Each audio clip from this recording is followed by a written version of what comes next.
Pois é, gente, já estamos de volta, nós temos estreia hoje. Antes de eu conversar aqui com o Dr. Alberto Bicudo Salomão, eu vou lembrar que logo após o programa Janinese, a gente tem a estreia do Jornal da Gazeta MT, né?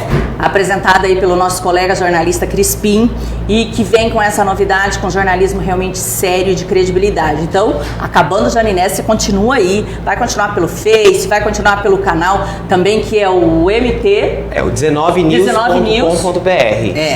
Janinese e o Tico Teco, né, gente? Aproveitando, Jane, vamos deixar o telefone agora para você participar ao vivo aqui com a gente também. Se você quiser fazer uma pergunta pro doutor, é o 996170877, o telefone aqui do programa. Manda sua mensagem ou comenta lá na live no Facebook também, alguma pergunta que você queira fazer, alguma sugestão. A gente está aguardando a sua participação aqui. Legal. Bom, vamos lá, vamos conversar agora com o Dr. Alberto, ele que é gastro e também tem mestrado e doutorado em ciência da saúde, dá aula na UFMT. Nos últimos 10 anos ele também se dedicou aí à neurociência e, gente, pós-graduado em hipnose clínica, tem um leque aqui, um currículo louvável, e é por isso que a gente trouxe ele aqui pra gente estar conversando sobre esse assunto. Tudo bem, doutor? Tudo bem, Jane, prazer, agradeço viu? muito, prazer é todo meu, prazer enorme falar com você, falar com o nosso público que está assistindo a gente também sobre saúde, sobre ciência e sobre a mente humana, porque falar de hipnose é falar da mente humana. A mente humana é a coisa mais incrível que o cara lá de cima, ou o ser superior que você queira, criou. Porque ela consegue fazer coisas que até ele duvida, entendeu? E normalmente nós somos os grandes vilões e as grandes fadas madrinhas do nosso dia a dia. Ou eu estou errada, doutor? Perfeitamente correta. Sem dúvidas, a mente humana seria o computador, digamos assim, mais complexo, né, que existe no universo, pelo menos do que a gente conhece até hoje, né? E tem potenciais incríveis, né? E muitas vezes, por não conhecermos esses potenciais, né, nós estamos até certo ponto bloqueados. No momento que a gente conhece esses potenciais e consegue desbloqueá-los, a gente tem resultados fantásticos na nossa vida. Quando eu falo em bloqueio, eu vou pedir só para os meninos mudarem um pouquinho o ângulo aqui da câmera do Dr. Alberto.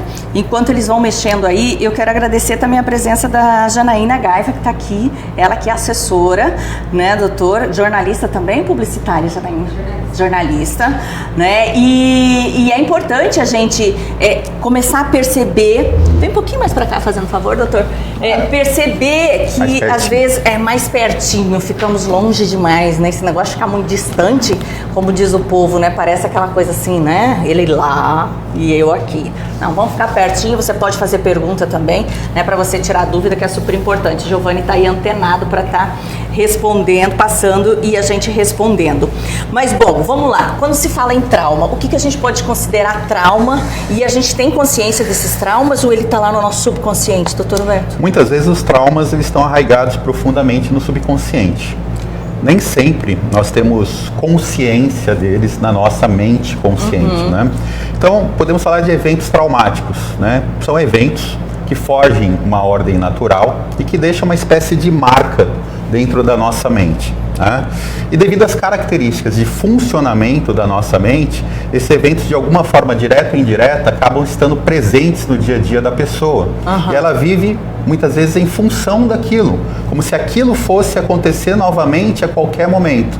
Vamos dar como exemplo uma coisa que hoje em dia é muito comum, que é um assalto, por exemplo, né? E a pessoa passa por um assalto. Aquela emoção gerada no momento daquele assalto cria uma espécie de cópia na nossa mente, e pelas características da mente humana, nós vivemos num loop de simulação, como se a qualquer momento isso fosse acontecer de novo. Então, o nosso organismo se prepara para que aquilo fosse acontecer de novo. Isso gera o quê? Um aceleramento no coração, uma opressão, o que a gente chama de ansiedade. Isso pode chegar num ponto tão extremo de desencadear uma crise de pânico.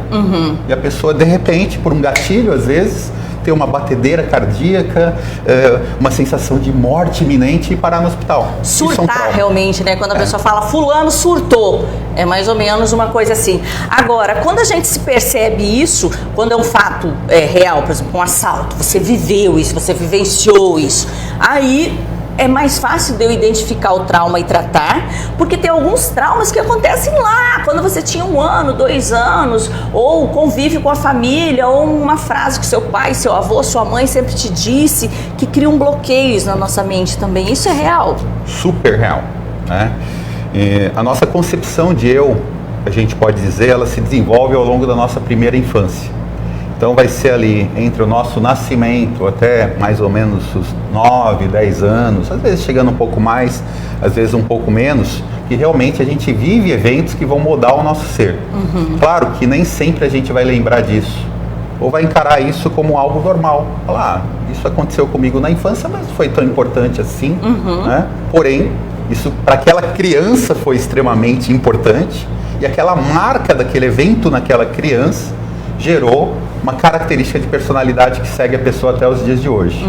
Então vamos supor uma criança de 3 anos de idade, vamos colocar assim, e num determinado momento ela acordou no meio da noite e estava sozinha num quarto escuro e não encontrava o pai e a mãe.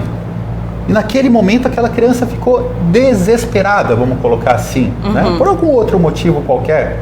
Hoje, nós pensando nisso, no momento que a gente pensa nisso, a gente pode considerar até uma coisa simplista.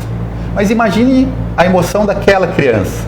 E aquela emoção está gravada ainda na pessoa, como eu falei, no subconsciente, copiada, né? E quando repetidas emoções semelhantes àquela que a pessoa viveu naquele momento, ela pode reviver aquilo de alguma maneira, né? E isso potencializar traumas futuros. Esse repetir, não necessariamente que a pessoa vai acordar num quarto escuro, mas esse repetir a gente pode transformar isso numa decisão de negócio que ela tem que tomar, numa decisão na hora de fazer uma prova, numa decisão no relacionamento. Pode acontecer esse bloqueio, essa escuridão nesses fatores, nessas atitudes? E é exatamente assim. Né? Esse repetir que eu falo não são repetir de fatos, mas repetir da emoção. E uma emoção, quanto mais ela se repete, mais ela vai sendo padronizada.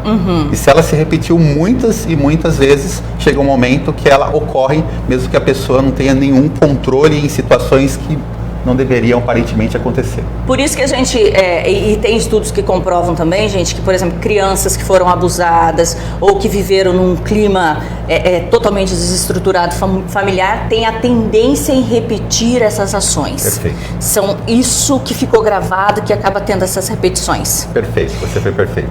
Financeiramente, né? A gente poderia estender esse assunto, mas como eu falei de financeiro, o financeiro, a gente pode ter bloqueios que nos impeçam realmente de ter sucesso financeiro? Assim como em tudo na vida, no financeiro também, claro, né? O ser humano tem uma característica, nossa mente tem foco único. Nós podemos pensar que fazemos várias coisas ao mesmo tempo, mas nós não fazemos. Nós temos sempre, para cada evento, para cada questão, um foco único. E o foco geralmente não está na solução. O foco está sempre no problema. Nós temos essa tendência. No momento que a gente desvia o foco, tira o foco do problema e põe na solução, o nosso corpo e a nossa mente começam a trabalhar não para chegar no problema, mas na solução. A questão do dinheiro implica nisso. O foco das pessoas está na falta de dinheiro, mas não em ganhar dinheiro. Então ela está tão preocupada com a falta de dinheiro que ela nunca ganha dinheiro. No momento que ela desvia o foco de atenção dela, o foco de atenção passa a não ser mais a falta de dinheiro, mas maneiras objetivas de ganhar dinheiro. O corpo e a mente dela vão trabalhar nesse sentido. E ela não vai se sabotar mais. É claro que isso, como eu estou falando para vocês, não é um problema seu ou meu, é uma característica do ser humano. O ser humano tem a característica de focar no problema e não nas soluções. Se nós olharmos o segredo das mentes de sucesso, o segredo é justamente esse. Eles focam na solução do problema e não no problema, senão você vai ficar preso. Não é muito melhor você ficar presa na solução ao invés de ficar preso no problema? Com certeza.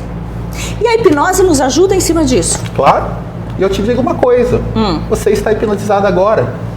Maravilha, gente! Ó, tá vendo? Você queria saber você Eu falei que eu queria ficar hipnotizada de segunda a sexta, né? Já tá Você ótimo. já começou. Então. Eu te hipnotizei agora? É. Não eu. A hipnose é um estado natural. Ao longo do dia, nós vivemos, digamos assim, muito mais hipnotizados do que no estado de consciência. Tá, mas isso a gente não percebe. Eu te provo. Vamos lá, vamos. Gente, tipo, tô na chuva, né? Vambora. Hipnose Como que é foco e atenção. Nesse momento, você está focada em mim, na nossa conversa. Porém, existe uma série de outras coisas acontecendo aqui no estúdio que a sua mente não percebe. Por exemplo, o barulho do ar-condicionado. Verdade. Agora você percebe Agora o barulho do ar-condicionado. Mas enquanto a gente estava conversando, você esqueceu. Meu foco era você. Então eu fiz o ar-condicionado desaparecer. Porque o foco era eu. Então o barulho do ar-condicionado e talvez outros pequenos sons aqui do estúdio não importavam. Isso é hipnose. É você desviar o foco de atenção da pessoa para um determinado ponto.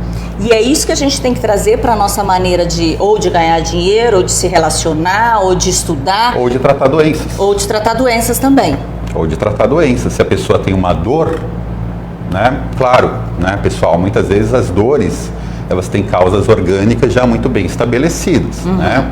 Então a gente tem que, primeiramente, como médico, investigar a causa da dor. Mas quantas vezes você mesmo que está assistindo a gente não teve alguma dor e procurou um médico e fez todos os exames e os exames estavam absolutamente normais e eventualmente até o médico falou, isso é emocional, como se essa dor não existisse, mas a dor existe. A dor existe. O primeiro ponto envolvido com a melhora é tirar o foco da dor. Tá, se você está com dor, como você gostaria de se sentir? Sem dor, né? Sem e dor. aí... E que tipo de sem dor é esse sem dor? E aí, Giovanni? Como é se sentir de dor? Eu já ouvi pessoas, né? Tranquilo, leve? Não, tranquilo. Isso, boa! Né?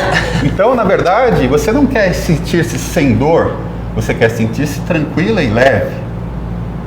E além de leve, o que mais tem nesse leve? Gente, agora já tô tendo uma sessão aqui, ó, ao vivo com vocês, profundo. gente. E quem tá em casa também, né? Tá podendo acompanhar isso aí. Você, No momento que eu faço essas perguntas, desculpe te cortar, eu te levo para um loop mental. E você começa a alucinar. O que é alucinar? Ela meio que sai do estúdio e os olhos dela vagam na mente. E imagens começam a surgir na sua mente. Eu já pensei, gente, numa conta bancária recheada, naquelas férias que eu tô precisando tirar, você entendeu, sabe? Gente, tudo de bom, né? Tranquilidade, paz, conforto, que é o que todo mundo busca, eu acho. E acho que, ou será que eu sou diferente? Acho que não, né? Mas é isso, né? A pessoa muitas vezes chega para mim, doutor, eu estou muito triste todos os dias porque o meu casamento não está bom, né? E ela todo dia ela acorda pensando, meu casamento não está bom, por isso eu sou triste. Meu casamento não está bom, meu casamento não está bom. Mas está. Então como você gostaria de estar? Que ele fosse. Como você gostaria que fosse? Você falou em tratar doenças, doutor. Deixa eu fazer algumas perguntas bem práticas. Tem gente que não consegue emagrecer. Tem outras pessoas que não conseguem parar de fumar. Tem outras pessoas que começam um curso na faculdade, começa outro, e entra no emprego, sai, Tudo isso dá para ser trabalhado com hipnose também? Tudo. Questão de vícios, né? Extremamente importante. Os vícios muitas vezes estão ligados a necessidades emocionais e muitas vezes a hábitos, né? Principalmente o cigarro tem uma questão de hábito envolvido também, né? Procrastinação, fobias, muito comum a gente tratar em hipnose. Enfim, todas as questões que você falou são passíveis de tratamento por esse método. Lembrando que hipnose é um método. Gente, tá aí. Onde você atende, doutor? Eu atendo atualmente na Oncomed, que fica ali na Comandante Costa, ao lado do Coração de Jesus, e na Clínica Ideale, que fica na SB Tower, SB Medical. SB Medical. Perto do Jardim Cuiabá. Gente, e se você quiser mais informações, você pode entrar em contato também. Meu Instagram. Seu Instagram. Todo mundo pode me seguir no Instagram, ali eu tô sempre fazendo lives, falando novidades, explicando um pouco sobre esse mecanismo da mente, @doutor.albertobicudo. Tá. Dr. Alberto Bicudo. Acompanhe por lá, conheça, se intere, não deixe passar. Eu acho que a gente tem que realmente buscar. Tem gente que fala assim, mas eu tenho vergonha de ir lá. Fala assim, eu tenho que assumir que eu tenho um trauma, que eu tenho um problema, que a minha mente que eu penso isso, que eu penso aquilo. Ao contrário, eu acho que a partir do momento que você se olha, é a melhor maneira de você realmente ser bem-sucedido em todas as áreas. Os estudos mostram que as pessoas, às vezes, quando tem algum problema de ordem emocional, demoram de 6 meses a 10 anos para procurar ajuda. E isso, é claro, só piora a situação. Graças ao bom Deus, hoje esse paradigma vem sendo quebrado, E as pessoas têm procurado mais cedo ajuda. Quanto mais cedo você procurar ajuda, mais fácil vai ser resolver o seu problema. É muito mais fácil para eu ou qualquer outro psicoterapeuta tratar um paciente que vive uma situação nos últimos 6 meses ou 3 meses do que aquele que vive aquela situação há 20 anos. É como uma planta, né? Essas pessoas se sentem aprisionadas dentro desse sentimento ruim, desse trauma, É muito... Obrigada mesmo, doutor. Fica o convite para você voltar aí pra gente falar mais sobre esse assunto, viu? Hipnose, gente. Então dá para resolver até nosso problema de grana, tá? Vamos lá. Parar de correr atrás. Parar de correr atrás. E parar. Parar e receber e fazer com que o dinheiro corra atrás da gente, na verdade. Vamos conferir o bloquinho, em 2 minutos a gente tá de volta.